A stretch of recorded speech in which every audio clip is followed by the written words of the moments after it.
The mission of our company is to mainstream diamond chain technology. And this saw with a chain will do much more than what a typical concrete saw will do. Diamond chain technology is a very safe way to cut concrete. It really uses more of a grinding operation. It's more like using sandpaper to wear something away at a very rapid rate. There's really no kickback. It's a straight bar edge, it's not a circular saw. You don't get the overcut, you get the true square corner. You have the ability to plunge directly into concrete, brick, stone, small openings, square corners, no overcuts.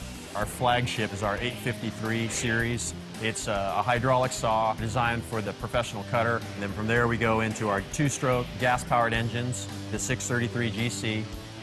Well, then you go down to our 613 GC.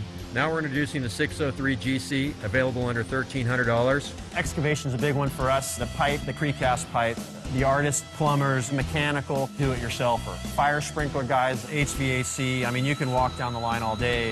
If they're a little creative, that saw can come out of the box every day and go to work.